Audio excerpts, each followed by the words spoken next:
because I'm providing a lot of insight. weird rules for new blacksmiths to join so the guild would have power over them. That can essentially make a local monopoly. And like with all organizations, And that's another thing I want to say. It's like Mm. creeds fundamentally monopolize the experience of a Christian. Like Mm. Mm-hmm. it causes like, and this isn't just in regards to just religion alone, but this can be applied to everything. But fundamentally, like when when an organization gets too big for its own good, um, Right. and it's not scattering, it's not like moving. When the movement becomes institutionalized, you want to be very aware that you're fundamentally treading on a very, very Yes. difficult line, because the temptation is that you want to make your lifestyle the creed that Uh huh. dictates like righteousness, because you because of like your experience, you're going to naturally want to feel like your experience supersedes other people's Mm. experiences. That is the temptation for every Christian Exactly. actually. Yeah. And so in order to remember like in order to in order to remember how to resolve this, you have to remember that force is the resort for every false religion. Mm-hmm. That doesn't mean that that all of the theology that you've inherited is wrong, but Right. the principle, at least how to carry that out, could be an image of God that's not actually in line with his character. You know what I'm saying? Exactly. Yeah. Mm-hmm. So it's very important that we recognize this, because it's like, because at the end of the day, like the way that someone could like produce their forge and stuff like that, and like how they go about their process, our temptation is to immediately go on the corrective measure and go, oh, that's wrong, do it this way, Mm-hmm. you know. Exactly. Yeah. um Instead, you want to approach it, and you want to observe what they do, you want to experience life with them, and if you want to make statements after that, go for it. But if you're not fundamentally personalized, like have a personalized experience with that person, and you're going off like to shoot pot shots at them, Mm-hmm.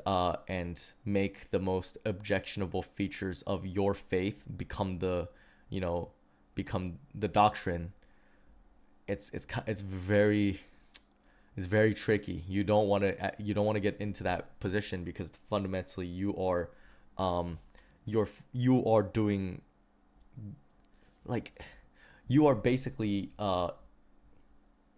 interjecting yourself in the place of the Father. Mm-hmm. Because, like, okay, so say for example, like, I'm from Japan or something, and then like Right. a Westerner from this movement goes to Japan, and like it's already hard to like minister in Japan, right? Right. Like, Mm-hmm. and you're already calling like the shots on, like, oh well, you're eating this instead of eating that, or like Mm-hmm. you guys are watching this instead of not watching that. It's like, if you're already going to a different place to make Mm-hmm. shot calls, it's like it's very awkward, and it really can sour like the experience, and you're not like, yes, reproof and correction is very important, but if it's not like, if it does not if they don't feel personalized with you, like if they don't feel like they are connected with you, Mm-hmm.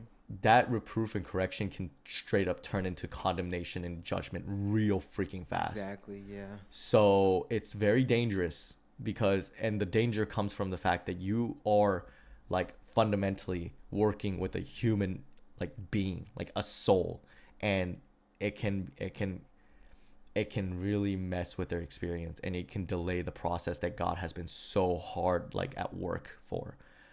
And that's why we have to, like, when we go and approach human beings, we can't make the assertion that we are their leaders immediately, just because we are in the position of leadership. Mm-hmm. You have to always approach people as if you're not their leader, but you're fundamentally their stranger or their neighbor which will eventually result in you becoming their friend. And if that friend consents you being as their leader, which obviously this can look in many ways. For me, I'm just pretty straight up with it, and I'm like, I ask people, can I be your teacher? Can I be your leader?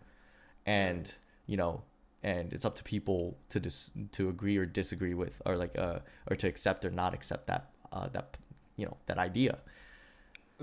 And so for me, I don't go to other places and tell people what to do. Ideally, I would make suggestions, but at the very most, like, I can only make suggestions, and that's about it.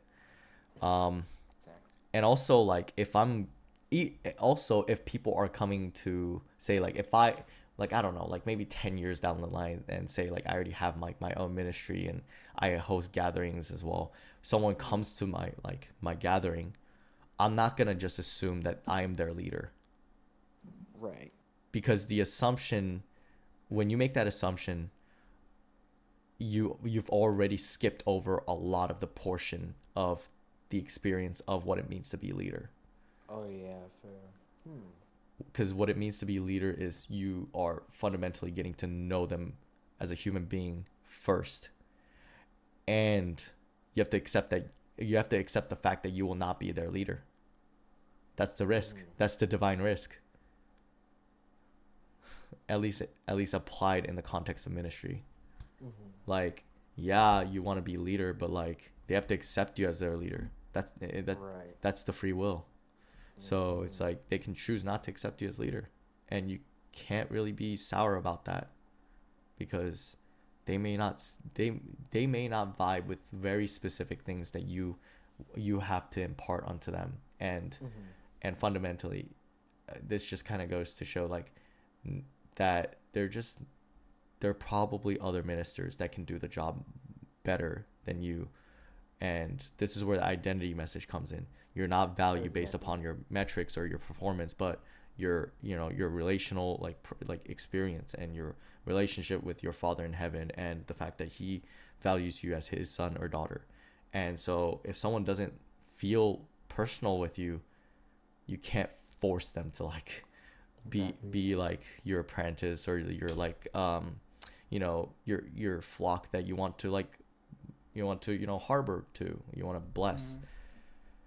They have to accept that call. They have to accept that blessing from you. And if they don't accept that blessing from you, it's not like they're lost. Also, that's another misnomer, is that people will be like, oh, just because like they don't accept you as their leader means you're lost. No. Because God can easily prop up somebody that's much more ideal for them to like be with. Like, for example, I'll tell you what, straight up, there are so many people that will like visit this movement, that say like, Dan and I, like, what we will bring, but realistically they won't feel comfortable having them as their authority, because the gap of understanding is so far apart. And so that's why other people can actually fill in the gap that's missing. And fundamentally, this is just my conjecture. This is, or whatever. But at the same time, it's like, this is like an accumulated experience that I've kind of noticed. And, I've realized that there's a consistency to this idea. So, yeah. And, all in all, like, it's very important to not make the lifestyle the creed, because we also at the same time don't know what everybody's like experiences and lifestyles are. And I physically cringe whenever someone immediately goes like advice mode instead of hearing them out, working out their problems, like, not working out their problems, but sifting through their experience and like learning from them. And so you can make a more you can give them a personalized answer that's like actually that speaks to them. And if we can't accept that, then for me personally, this shows me what kind of God you serve. Right. Yep. which Exactly. or at least, yeah, you know what I'm saying, like Yeah. it it shows to me that you have a long way to go. Hmm. um so Still old man. yeah, the old man, the old man hasn't been put to death, at least in Hmm. regards to that specific aspect. Yeah. They could even boycott other blacksmiths that are not organized in that guild, and then create weird rules for new blacksmiths to join so the guild will have power over them. That can essentially make a local monopoly. And like with all organizations, if it would grow big enough, a natural hierarchy would form. You would have the most influential blacksmiths on the very top, and they would dictate rules to other ones. Then you would have the medium efficiency blacksmiths that would be good enough to have a good standing in the guild, but not enough to hold power.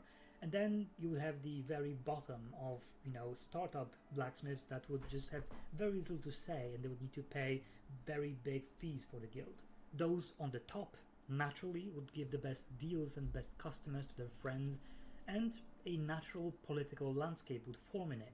Not only that, but if there would be two very big guilds in the area, they could become partners and they would gatekeep even more people.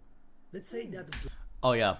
So I think this is very important. Why I believe like that, um, that you know, God allowed Ben to go to Arkansas and Malcolm to stay in Georgia, because they were getting too big.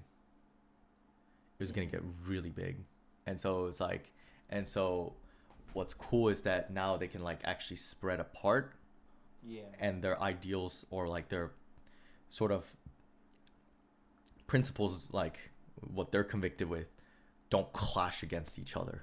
Exactly. Yeah. And so I fully believe that, like, because that was allowed, it can create more breathing space, more expansion, and they both know the whole history behind Battle Creek, and so they both accept that that's actually what's needed.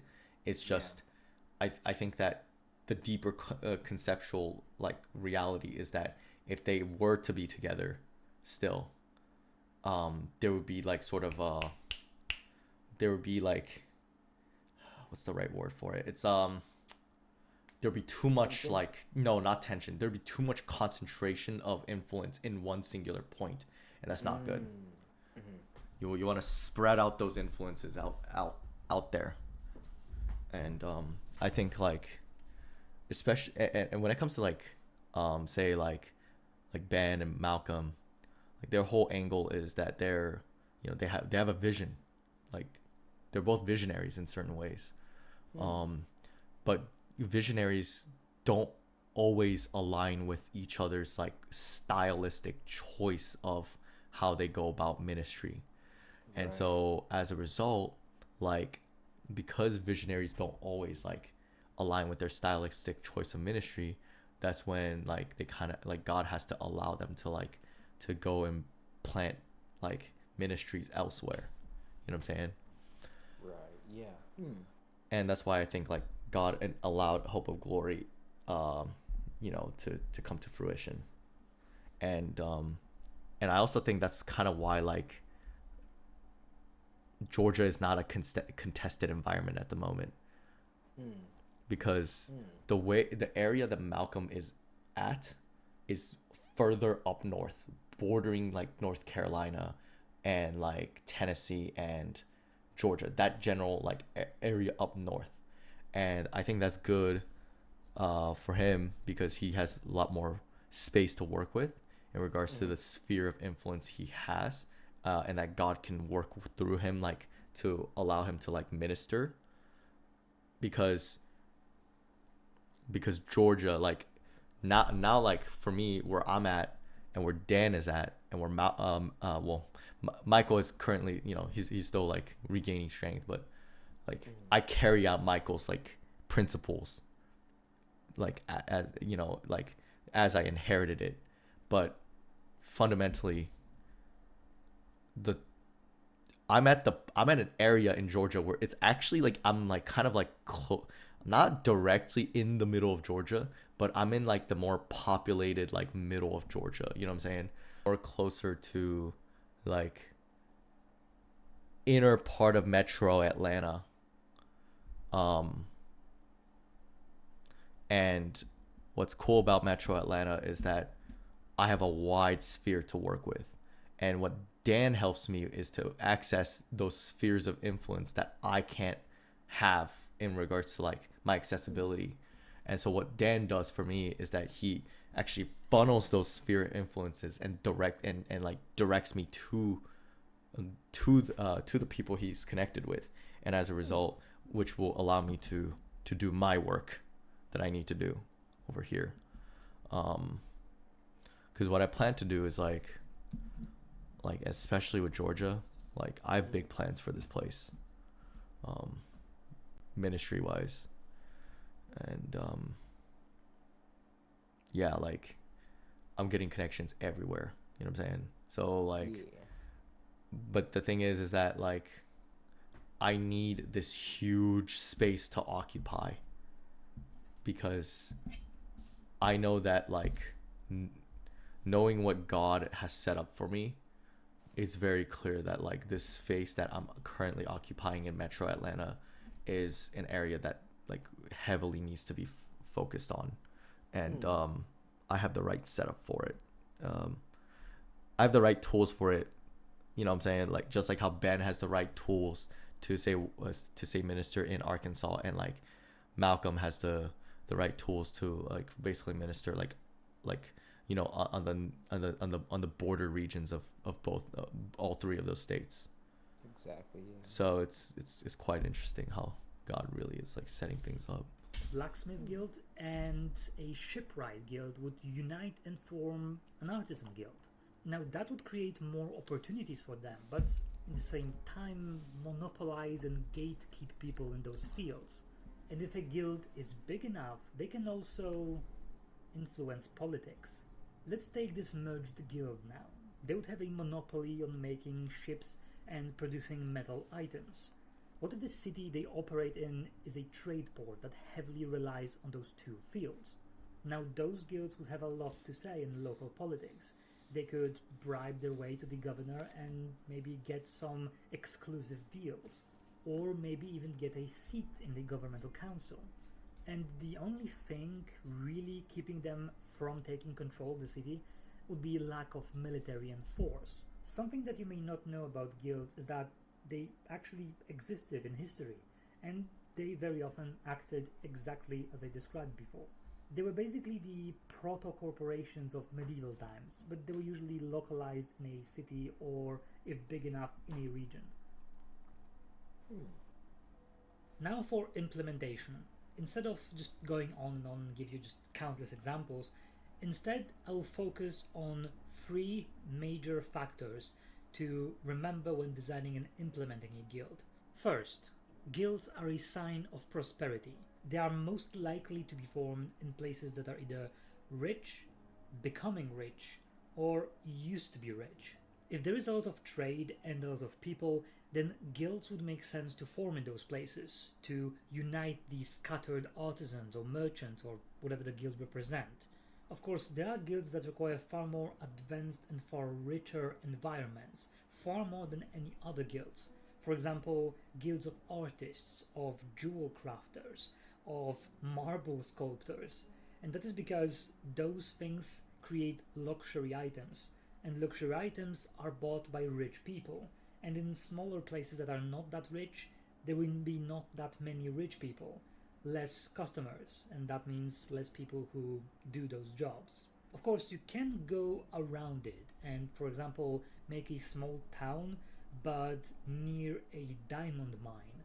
So, for example, now this town will have a guild of jewel crafters because the source of their raw materials is just next to them, and that town can just be very popular and would attract rich people to it.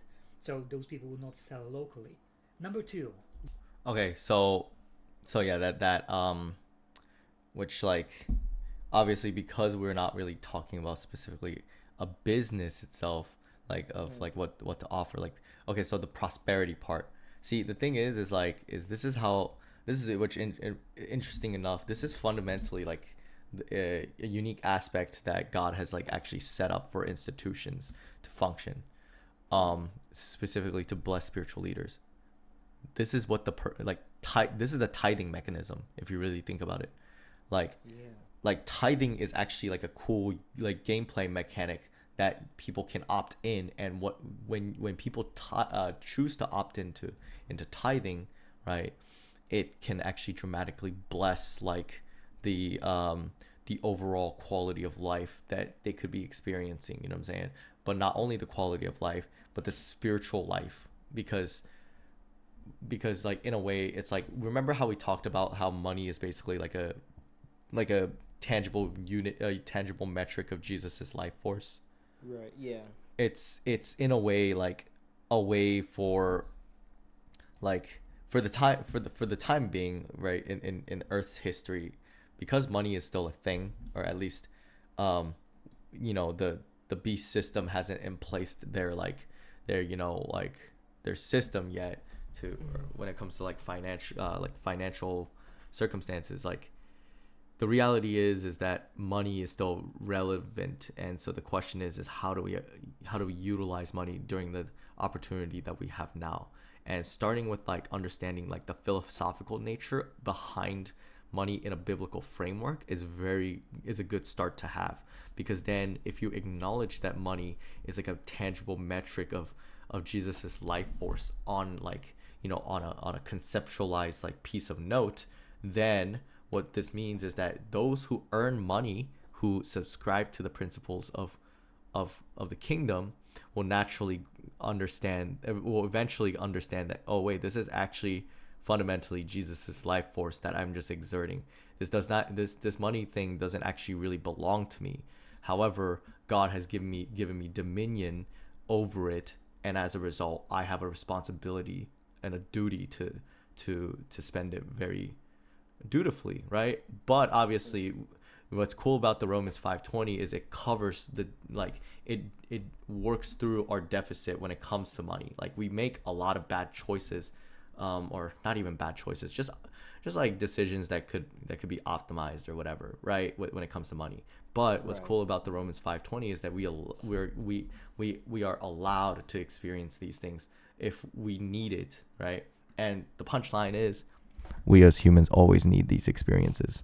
So because we need to learn, we just really need to learn, and some of us are faster learners than others, and like for me, I'm a slow learner. Like I'm a very, very slow experiential learner, and I mean, like that's just the reality, and so most people don't like that, but that's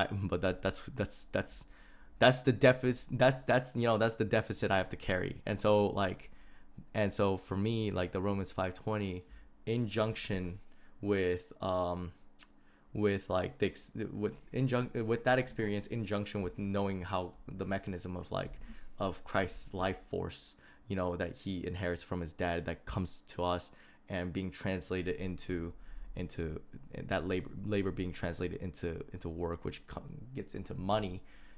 Understanding that principle helps me to understand how to manage my money better. Does that make sense? Yeah. Okay.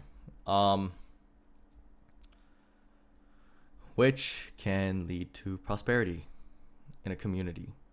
But also, say no one tithes. Congratulations. There's still prosperity. What kind of prosperity? There's spiritual prosperity. There is the fact that there's a community. The fact that even though people don't have money, they can actually use the raw material that they already possess because God has blessed them with it. And that's called labor.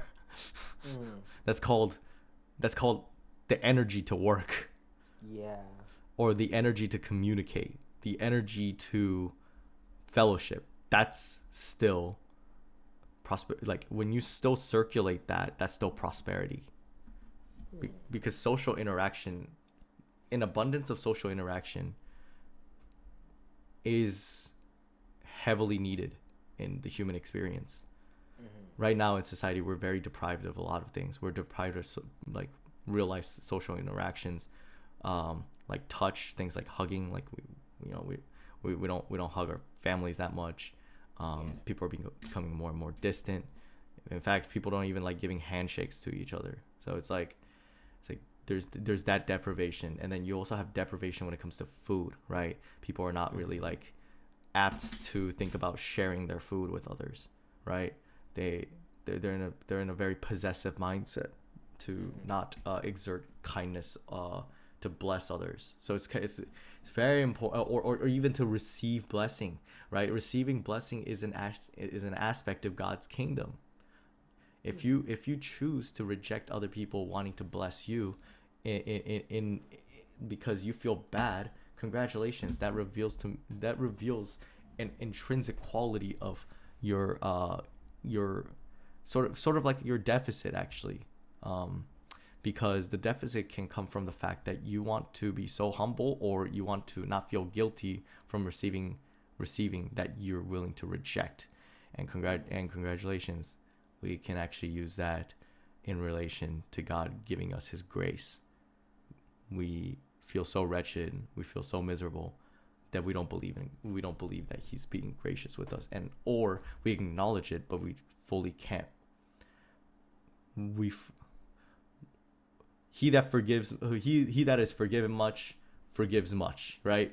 Right. So if you haven't forgiven yourself, then congratulations, like, you haven't fully received God's forgiveness. Mm-hmm. So it's and all of this can be summed up as spiritual wealth. So Guilds are free and independent. One of the major things that is characteristic for a guild is the fact that it's independent of any other factions. It's not related to the state, it's not related to any other governments or any local politicians. It's an individual, independent faction. So a guild cannot really form in a tribalistic society.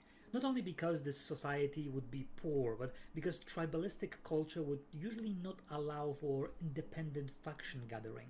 Same goes with totalitarian regimes or oppressive governments, because in those societies the political power really do not like competition, and they would not allow for free and independent organizations that could potentially hold some kind of power. And in addition, if a guild already exists in a place that just becomes totalitarian, then that guild would probably just evacuate very quickly, or more realistically, they would be forcefully integrated into the governmental body or whoever is taking charge. okay, so this is an interesting footnote, because I want to mention about the conference, right? Mm. So there's a ministry called Arise, and the thing is, what they went through is that they were at odds with the conference, and then eventually they were allowed back into the conference, but in exchange they basically had to like chop off their own they basically had to chop off their balls to do it. They had to castrate themselves, because I can't believe I just said that, because like, in a way, that's what the conference does. If you get too rowdy, you will, like, if you want to be let back in, you have to fundamentally castrate yourself, like spiritually. You have to spiritually castrate yourself, or else, because they have already established their principle of their lifestyle as creed, right? Right. Their perspective of their doctrine. And so like, what's interesting about guilds is that, it mentions about how like they can't really form in a totalitarian environment. And congratulations, when it comes to like the conference relation to independent ministries, there's a like, they freaking hate each other, actually. Or they will, or the independent ministries will fold to the conference, because they no longer want to be seen as like the black sheep, fundamentally. Yeah. And so As a cult. yeah, or whatever, as a cult, whatever kind of label, heretic, blah blah blah blah blah. Like, at the end of the day, if someone calls you a heretic, like, it's like, again, they called Luther a heretic. They called, like, they called like the like the Greek Orthodox heretics when they split off from like the church. You know what I'm saying? Like they were the original guys who to really splinter away. So it's like they called all of these people heretics. So it's like if you're if you're taking pot shots and calling people heretics in a cult, it's like you kind of have to check yourself when it comes to history, because you know, a true cult is when like, you know, you employ force as the resort for your religion. And when you're already using ad hominems, that already indicates to me what spirit, you know, you inherited, which is of the devil. Yeah. And I'm not saying your total inheritance of your character is of the devil or whatever, but like it's that aspect of your perspective, you know, it's pretty demonic. And so I was having a conversation, remember, with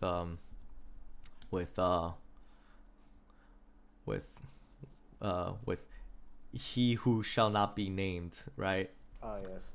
And how he like called me a heretic or whatever, or like basically made a very strong assertion that like that we're teaching heresy or blah blah blah blah blah. But like it's like he's already making the pot shots and shooting me in the face.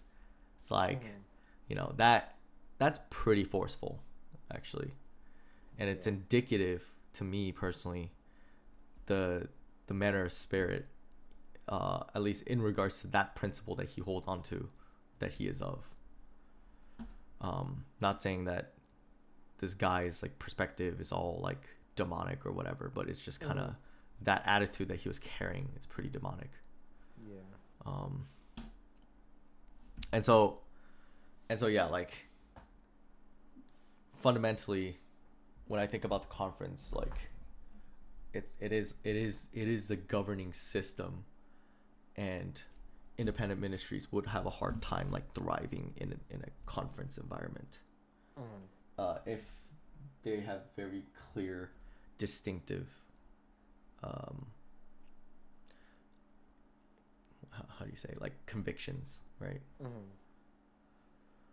So again, I thought that was interesting that this guy mentioned this. 3. Relationships.